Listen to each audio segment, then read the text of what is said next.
भगवान श्री योगी राम सूरत कुमार की जय।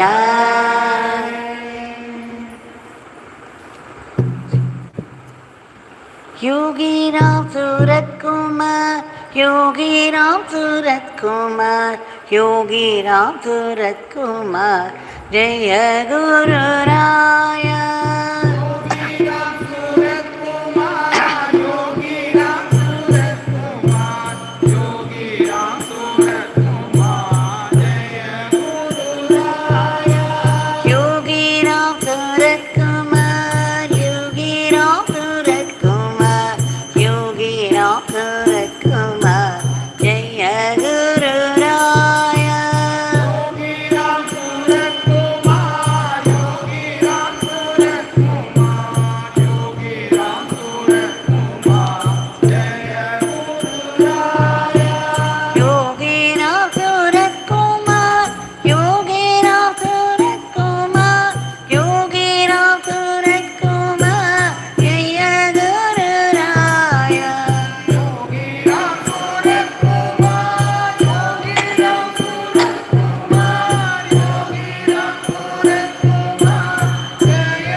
Yogi Ram Surat Kumar, Yogi Ram Surat Kumar, Yogi Ram Surat Kumar, Jaya Guru Raya.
Rama Rama Rama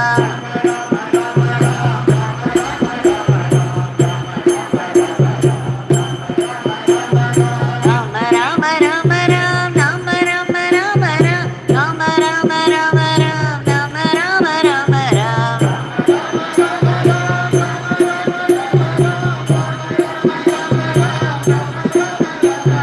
Yogi Ram Rakma Yogi Ram Rakma Yogi Ram Rakma Jaya Guru Raya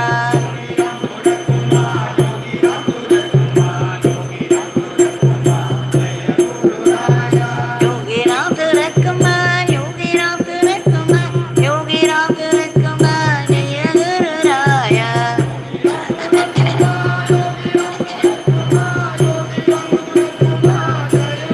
Rama Rama Rama Ram Rama Rama Rama Ram Rama Rama Rama Ram Rama Rama Rama Ram Rama Rama Rama Ram Rama Rama Rama Ram Rama Rama Rama Ram Rama Rama Rama Ram Rama Rama Rama Ram Rama Rama Rama Ram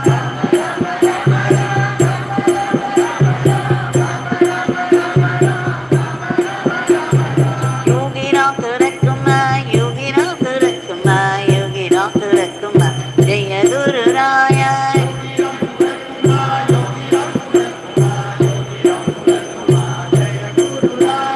Yogi Ram Rakma Yogi Ram Rakma Yogi Ram Rakma Jaya Guru Raya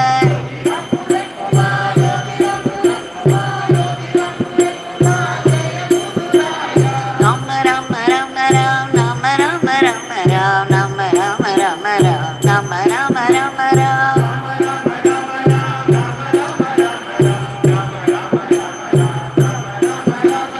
Ram Rama Rama Rama Ram Rama Rama Rama Ram Rama Rama Rama Ram Rama Rama Rama Ram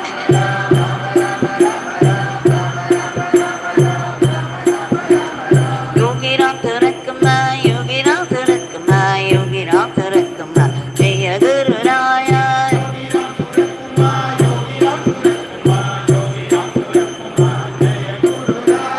Yogi Ram Rakma Yogi Ram Rakma Yogi Ram Rakma Jaya Guru Raya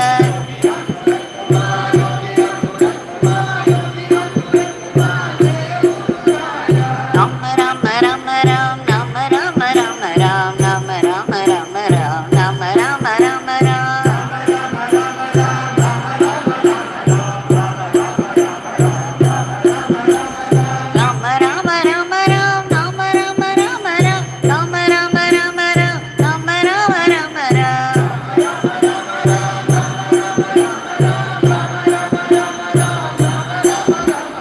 Yogi Ram Rakma Yogi Ram Rakma Yogi Ram Rakma Jaya Guru Raya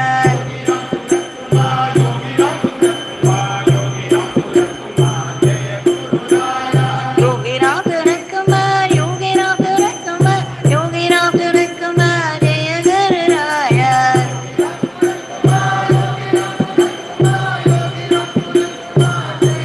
Rama Rama Rama Ram Rama Rama Rama Ram Rama Rama Rama Ram Rama Rama Rama Ram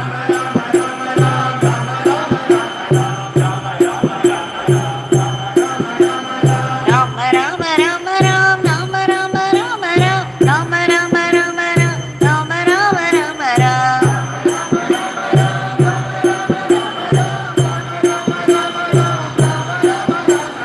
Yogi Ram Rakma Yogi Ram Rakma Yogi Ram Rakma Jaya Guru Raya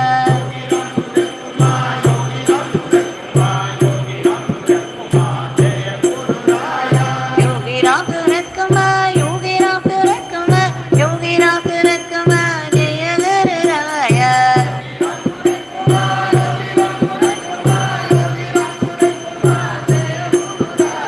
Rama Rama Rama Ram Rama Rama Rama Ram Rama Rama Rama Ram Rama Rama Rama Ram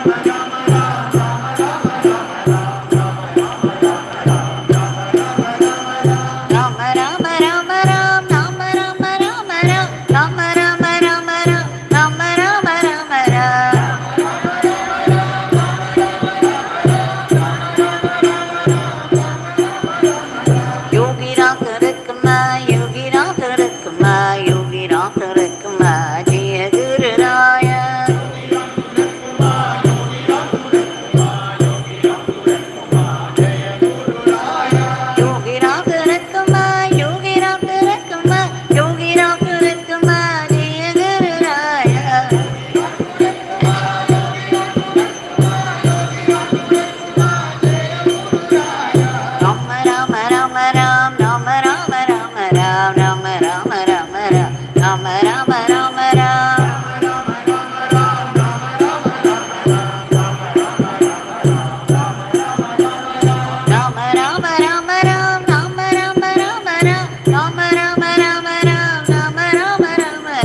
भगवान श्री योगी राम सूरत कुमार की जय। सर्वं Yogi Ram Surat कुमारार्पणमस्तु।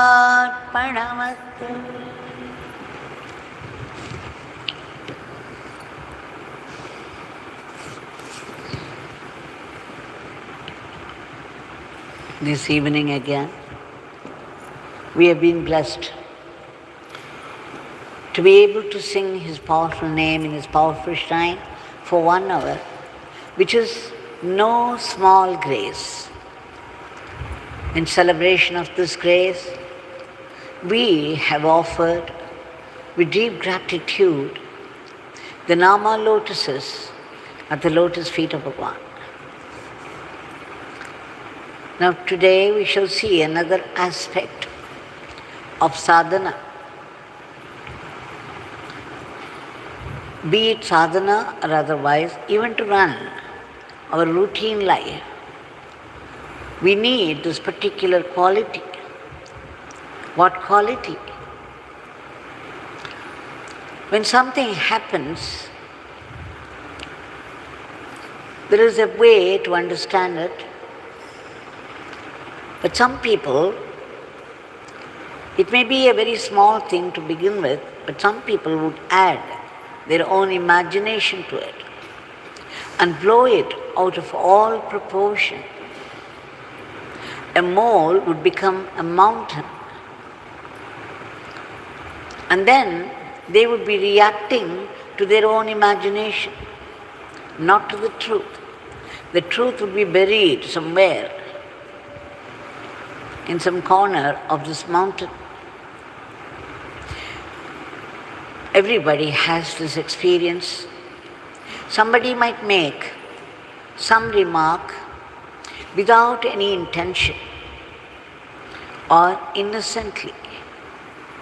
But there are people who would find a bad motive behind it and who would find fault with it and imagine, add some 90% to it to make it 100%.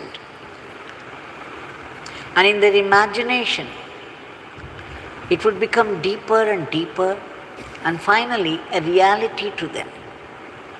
And then this would be the only reality to them, and they would be reacting to this little realizing that they have added up 90% by way of imagination, and this imagination will be based upon their capacity to understand and their past experiences. These people cannot understand, cannot know how to take things as they are without adding any negative imagination to it. Now there is a story of a Buddha bhikshu. He says that he joined a Mathalayam, a monastery in Thailand, and it was all very primitive conditions. They had to live in a forest there, and severe austerities have been prescribed for the young ones. They must get used to minimum comfort. Otherwise, it would make life very easy and comfortable, and then the true goal of life would soon be forgotten. So it was very tough for him in the beginning, but slowly, by the very same incidents, he began to get wider perspective of sadhana, of life, of the teacher and the teachings. He understood that he was imagining more than what he should, and preferably There should be no imagination at all, but take things as they come, in black and white, not add color to it. Now one day, now he has become a senior monk there. Now the juniors have joined, and one of them was from Australia. Now, one of the austerities prescribed for the young monks, they should choose one night to be awake, totally, completely awake the whole night, and spend it in meditation alone. It was not so severe because the next day morning they could go straight back to their room and take some rest, sleep it off. Now one young Australian monk, he was very happy that he could do this austerity. He spent the whole night in meditation. He was an earnest one, and he wanted to get it fast. So he was very happy with his meditation, but then after that, at the dawn, he found himself very tired. So tired that all that he wanted to do was go straight to the room and sleep off. But then as the young monks who spent the night in meditation were walking off, the Mathatipati, that is the head priest, the head monk, called this particular monk, this young monk from Australia, and said, he gave him a huge bundle of his robes and said, young monk, today it is your job to wash all this and do it immediately. He ordered and went away. One of the prescriptions was that they should all serve the head priest, the head monk. The seva to the head monk is considered as one of the practices. So there was no way he could say no to the head monk, but he was very, very tired, and slight irritation reared its head.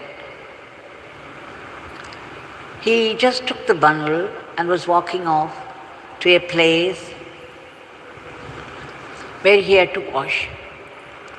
Things were all very primitive, the conditions, so he had to draw the water from the well. Anyone who would wash had to draw the water from the well with great difficulty, and after that they should make fire in the old-fashioned way with 2 logs of wood. And then they must boil water in a huge vessel. And then they had to add some pieces of wood from a different tree, a tree meant for removing the stains, meaning a detergent tree, let's call it. Now these detergent pieces of wood were put in the water and they had to be burnt, so that the essence of the wood pieces would get into the water. So that would be the soap for washing. So you see, all these rituals were involved in washing, and imagine this young man's condition, who all that he wanted to do was go straight to the room and sleep off, but here was a huge bundle. And suddenly he began to react. He hadn't started his work at all, but he was just thinking, my God, so many ropes. And then step after step after step of washing. He began to remember every step. And just by remembering this again and again, resentment grew. Why couldn't this old monk give these ropes tomorrow? the next day? Why should he call me today and give this when I am particularly tired? Doesn't he have any brain? Can't he think? Can't he be considerate to the young monks? What does he know about the difficulties involved? And so on and so forth. His mind, the thoughts were racing through his mind, and even before he started, he felt already tired and exhausted because of his resentment, the negative thought, and his imagination added to all this, his own tiredness. He just felt like running away from this life. He said, oh, it's not worth living as a monk anymore. Maybe I should think again and get back to my old life. Such were the thoughts. After one night of meditation, these were the thoughts of the young man, the young monk was getting. Under the burden of this imagination and negative thoughts, he felt absolutely washed out. Now, this senior monk, who had gone through such experiences before and knew better by then, he approached this young monk and said, "Dear one, I know what you are feeling, but please listen to what I have to say. Thinking before is more difficult than doing. Thinking about anything before doing is more difficult than doing." He uttered this sentence and walked away. This young monk just looked at the elder monk, stared at him, stared at his back because he was walking away. For a moment, he felt even more upset and angry, but suddenly it flashed. It got through into his system, what he said, and he realized that all these steps, the thinking about the work, even before he started, had exhausted him. It is not the work itself. And then he just took it into his head to walk to the place where the washing was to be done. He did everything very fast and efficiently, and the work was over. He felt light and more energetic, and he walked into this elder monk's room and said, "Brother, thank you so much for this advice. I realize the truth of your statement. Now, this is something, this teaching lesson is something that we all have to learn. We know how our imagination runs riot, at times pulling us even more down, stopping us completely from our constructive work. So, there is a saying, they say when you walk miles and then you expect a river to be crossed on the way, and the river is still 1 mile away, talking about the river, how do we cross that? Will there be a boat? Will there be somebody to help? Or will there be a spate? Meaning, there will be flood. What if there is flood? You know, if you start imagining things even 1 mile away from the river, you know what happens? You are no more able to walk as you have always walked. So there is a saying, we will cross the river when we come to the river. We don't have to do the crossing before in imagination. So let us remember this lesson, because I see this happening to many, many people who come to me and relate their problems. Ultimately, when we go with their problem and ask, they themselves would find out they had imagined, they had over-imagined things and reacted. We shall now offer our today's prayer with the hope that the prayer submitted at His lotus feet, the powerful shrine, will be realized sooner or later at His will. Bhagwan, we beg you again and again to kindly intervene and bring forth a dharmic normalcy to the world in every aspect of life. Because the world as it is today is very frightening. It holds no hope for humanity. There is so much violence and growing enmity between people and countries and countries, and there is already the war going on with all its atrocities.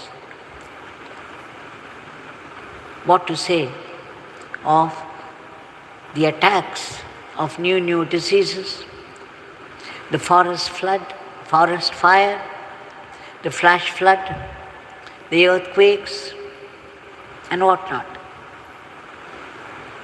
Bhagwan, you are the cosmic controller. You are all-pervasive, all-knowing, and all-powerful, almighty. It's nothing before you. Please bring in peace, harmony, order, and growing friendship and brotherhood between people and people.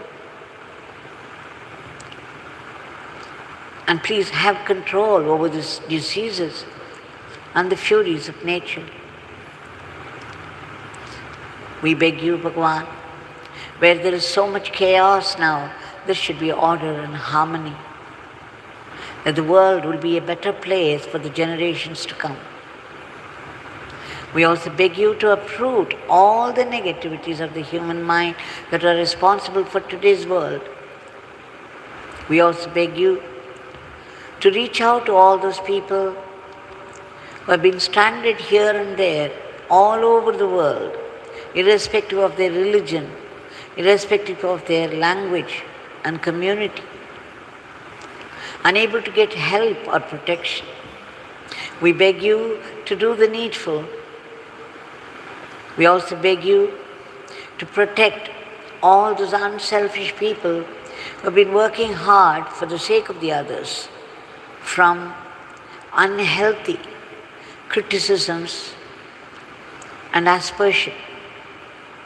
We beg you again to promote the economy of the country and the growth to their heights in all fields of activity, that it reaches a superpower state and become Vishwaguru. We also pray and pray in all earnestness and sincerity for ceaseless chanting of your powerful name, an unbroken remembrance of your leelas and teachings. Bhagwan, please bless us to be sattvic instruments in your hands. Chanting your name, we should not get aggressive. We should not hurt people by word or action. We should become more and more sattvic. They say when you keep chanting the name, at the same time speak very harshly to people, you are committing nama aparadha. And then the nama will not work in full potency. It is an aparadha, which means we are committing injustice to the Nama. Nama is Nami himself. So Bhagwan, please bless us not to get more and more aggressive even while chanting the name continuously. Instead, please bless us to be sattvic and run our everyday life as an offering to you, and consider this offering as a great fortune. Let us not be caught by the temptations of Maya. We seek that ultimate state of bliss and peace, for which we need to be purified. We take refuge in unceasing chanting of your name and joyful service in the spirit of surrender to you, and that without any enmity, unhealthy competitions or jealousy.